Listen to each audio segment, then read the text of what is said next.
Hello दोस्तों, आज हम एक टॉपिक को देखेंगे। वो एनसीईआरटी की बुक का है। और एक हमने इसके पहले वाले वीडियो में मैंने बताया था कि सक्सेसिव मैग्नीफिकेशन से किस तरह से हम लोग डेसिमल को नंबर लाइन पे रिप्रेजेंट करते हैं। तो आज उसी से एक टॉपिक रिलेटेड है, विजुलाइज करना है 4.26 और दोनों पर रेफरिंग है। हमको सक्सेसिव मैग्निफिकेशन से हम इस पॉइंट को, इस वैल्यू को लोकेट करेंगे। तो सबसे पहली बात हमें जानेंगे कि 4.26 हमें लोकेट करना है, ड्रा करना है। तो 4.26 जो है, सबसे पहले हम ये डिसाइड करेंगे कि यह जो नंबर है वो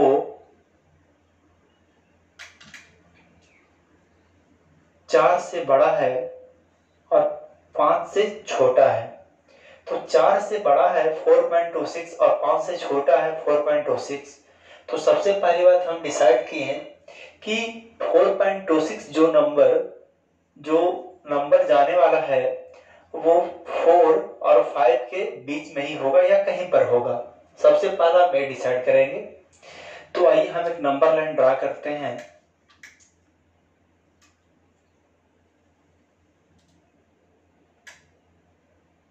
यहाँ पे 4, यहाँ पे 5, बीच में लोकेट करते हैं 4.5। इसके पहले वाले वीडियो में मैंने बताया था कि हम 4 इक्वल पार्ट्स में डिवाइड करते हैं इक्वली, 1 2 3 4। फिर यहाँ पे 1 2 3 4 इक्वल पार्ट्स में डिवाइड किए। तो यहाँ पे जो लोकेट होगा पॉइंट मेरा 4.1 4.2 4.3 एंड 4.4। इस तरह से नंबर आगे हम बढ़ाते जाएंगे।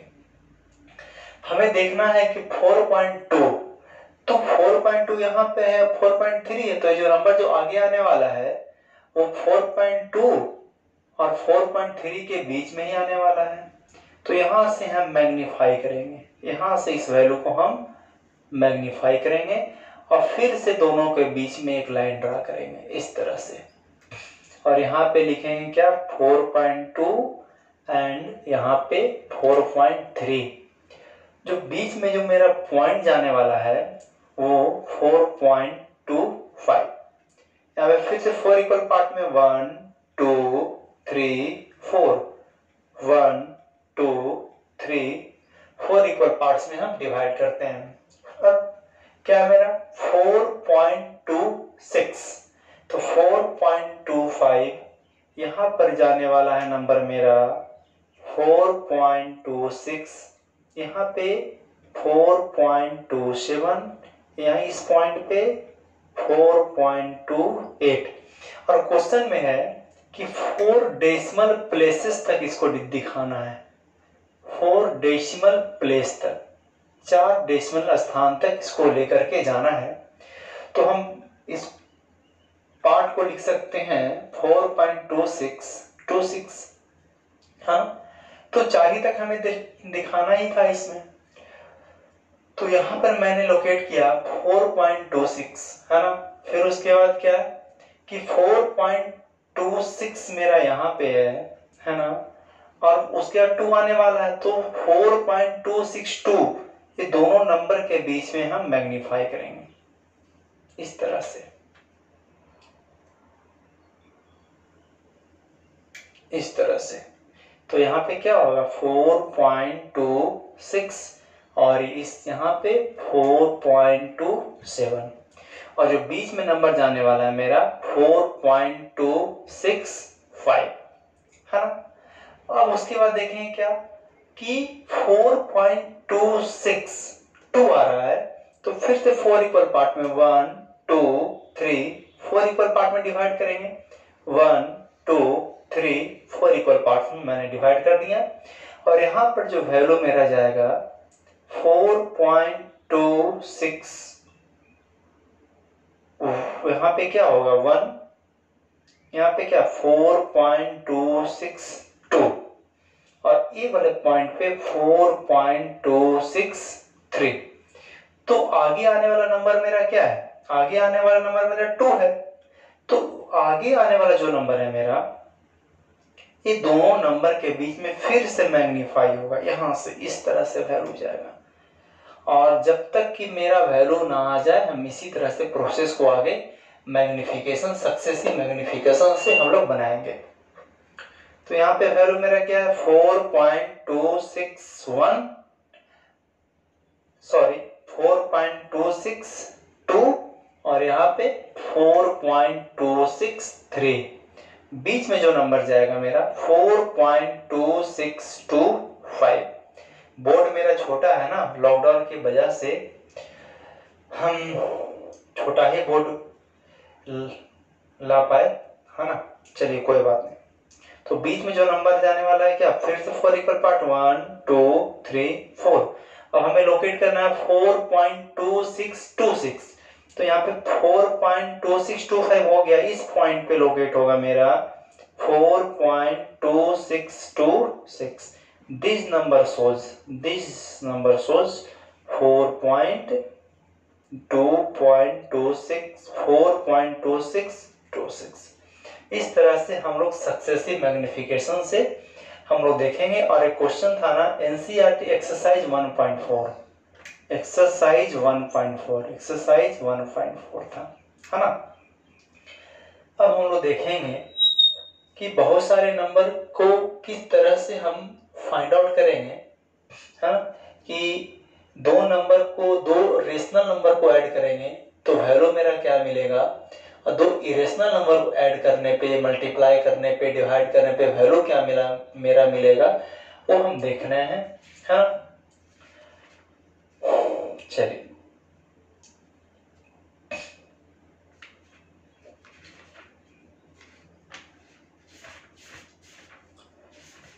अब हम एनसीईआरटी की एक्सरसाइज जो है ना,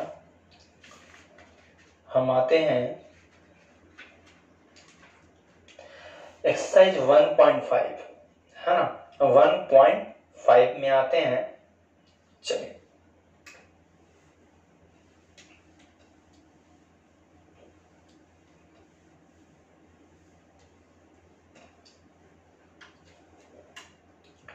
सबसे पहली बात, एनसीईआरटी की बुक है ना, एनसीईआरटी, है ना। एक्सरसाइज है 1.5। क्वेश्चन नंबर फर्स्ट बोला ना, क्वेश्चन नंबर फर्स्ट में फाइंड आउट करना है कि कौन सा number which number is following rational और इरेशनल, हाँ। तो हमें फाइंड आउट करना है कि नंबर जो होने वाला है वो रेशनल होगा या इरेशनल होगा, है ना। तो हमने यहाँ पे देखा कि जो नंबर है, नंबर का टेबल बना लेते हैं, है ना। नंबर, तो फर्स्ट में 2 माइनस √5, है ना। तो सबसे पहली बात, यह जो नंबर है वो हमेशा इरेशनल नंबर को शो करेगा, क्योंकि 2 क्या है मेरा, रेशनल और एक इरेशनल। तो रेशनल और इरेशनल का सब्ट्रैक्ट ही इरेशनल नंबर कहलाता है, या रेशनल नंबर नहीं होगा। तो इसमें लिखेंगे नॉट, है ना। इसमें लिखेंगे क्या, यस। अब सेकंड क्वेश्चन क्या है मेरा, 3 प्लस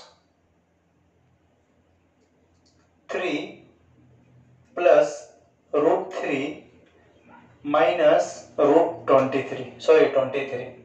तो हम सोल्व करेंगे इसे, तो 3 प्लस √23 माइनस √23 कैंसिल हो जाएगा। यहाँ पे क्या बचा, 3 बचा।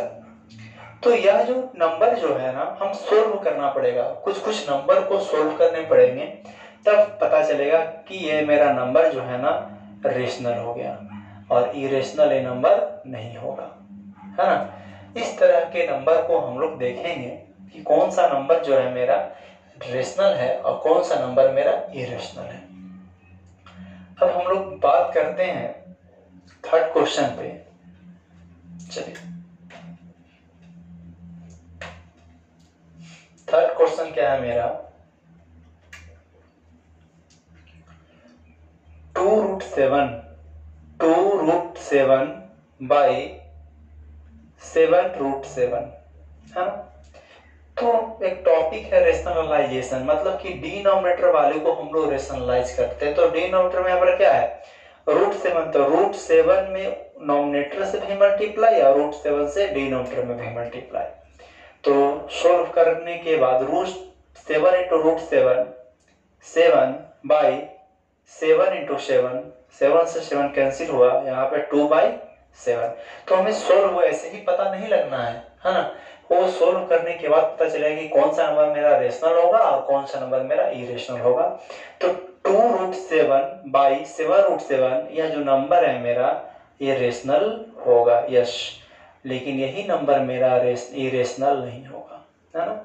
इस तरह के नंबर को हम लोग फाइंड आउट करेंगे। ओके, चलिए हम लोग मेन क्वेश्चन देखेंगे।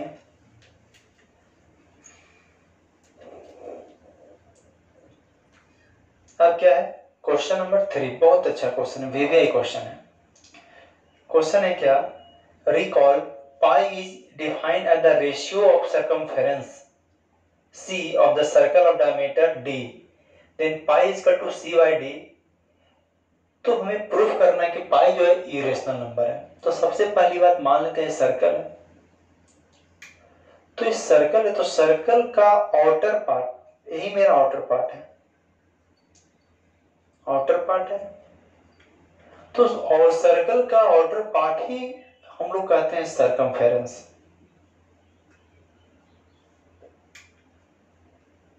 सर्कमफेरेंस, तो सर्कल का आउटर पार्ट ही सर्कमफेरेंस होता है। तो सर्कल का circumference we can written as C is equal to 2 pi r, and diameter, circle को दो इक्वली पार्ट्स में डिवाइड करता है वो डायमीटर। तो diameter is equal to 2 into radius, है ना। तो the ratio of circumference and diameter, तो C by D is equal to 2 pi r by 2r। तो यहां से r कैंसिल, 2 से 2 कैंसिल। तो the ratio of circumference of circle and diameter is equal to pi, then pi is irrational number, irrational number, है ना। और पाई का exact value, है ना, आर्यभट्ट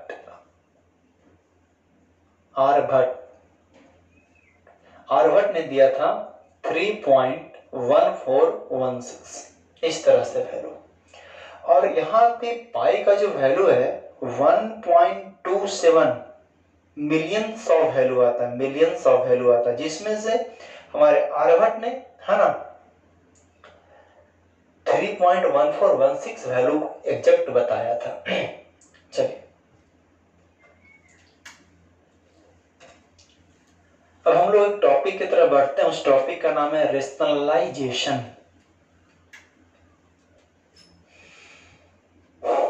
रेशनलाइजेशन,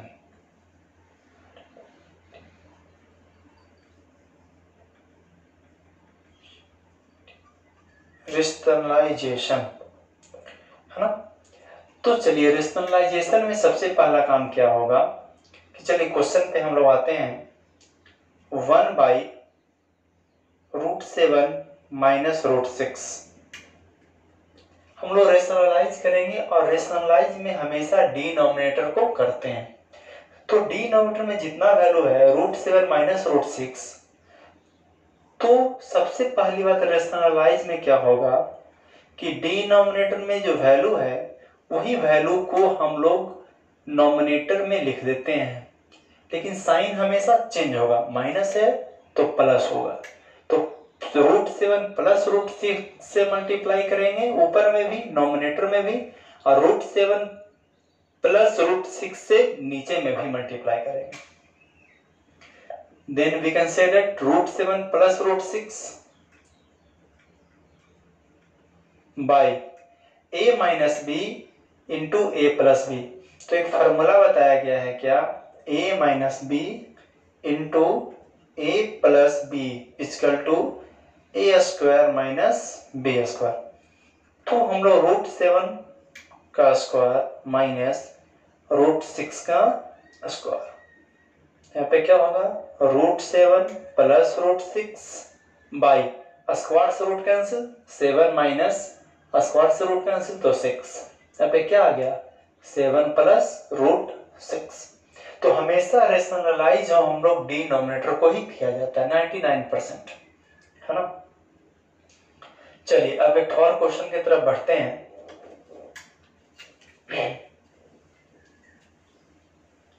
तो रेशनलाइज करने में सबसे पहली बात जो फार्मूला का यूज हम लोग करेंगे वो फर्स्ट फार्मूला जो होगा वो a प्लस बी का होल स्क्वायर ए square plus 2ab plus B square होगा, है ना।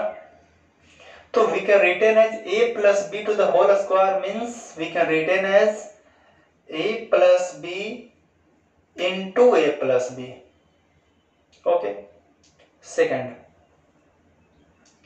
a minus b2 whole square we can retain as a minus b into a minus b equal to a square minus 2ab plus b square। Third formula a square minus b square equal to a plus b into a minus b, है ना, या a minus b into a plus B.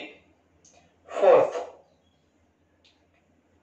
A square plus B square a plus B to whole square minus 2ab and a minus b to whole square plus 2ab। तो rationalise में अभी चार ही formula हम लोग को याद रखने हैं। पहला a प्लस बी के whole square, a minus b to whole square, A square minus b square and a square plus B square, तभी हम रेशनलाइज कर पाएंगे। चलिए अब क्या है मेरा रेशनलाइज में, है ना, 1 बाई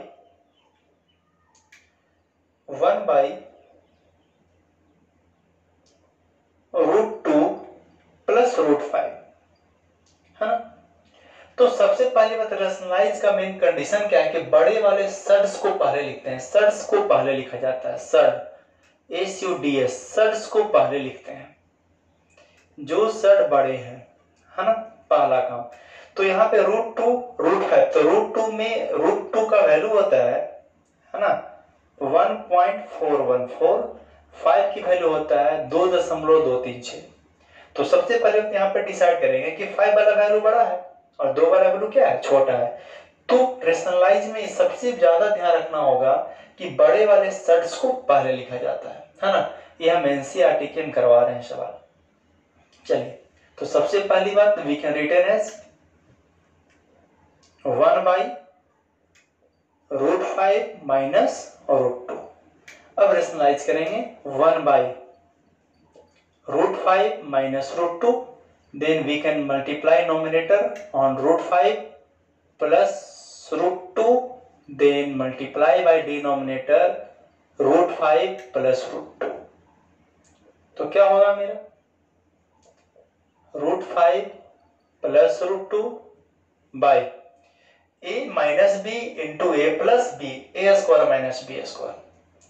तो √5 का स्क्वायर माइनस √2 का स्क्वायर, तो क्या होगा यहाँ पे √5 प्लस √2, स्क्वायर से रूट कैंसिल, क्या बच गया 5 माइनस स्क्वायर से रूट कैंसिल 2।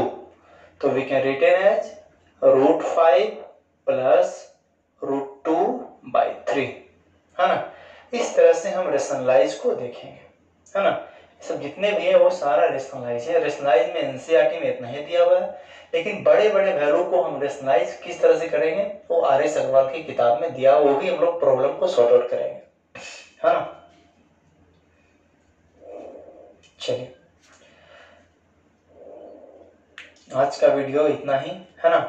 आप लोग घर पे रह करके एक्सरसाइज 1.5 बनाइए, सारा क्वेश्चन एनसीईआरटी का बन जाएगा, है ना। और कल रेशनलाइज का ये टाइप 1 है, कल हम टाइप 2 लेकर के आएंगे, जिसमें बहुत बहुत मतलब कि कैलकुलेटिव क्वेश्चंस रहेंगे, बहुत कैलकुलेटिव सवाल रहेंगे, है ना। और वैसे सवाल जो कि हम लोग बहुत कहने का मतलब कि बहुत मेहनत लगता है बनाने में, लेकिन जिस मेथड का हम लोग इस्तेमाल करेंगे और जितने भी फार्मूला हम बताएं वो सारा फार्मूला को आपको याद करना होगा, तभी आप रेशनलाइजेशन बना सकते हो। तो रेशनलाइजेशन का हम टाइप 1 देखे हैं, कल हम रेशनलाइजेशन को हम लोग टाइप 2 में देखेंगे कि बड़े बड़े सवाल को कैसे किया जाता है रेशनलाइज, है ना। और एक अलग से टॉपिक हम बनाएंगे कि आप लोग सोच रहे हो कि √2 को नंबर लाइन पे क्यों नहीं डिनोट किए, है ना, तो वो अलग ही हम टॉपिक लेकर के आएंगे वो, ठीक है, ताकि आप लोग एकदम अच्छे से पेशेंस रख करके पढ़ाई करो। Okay, bye.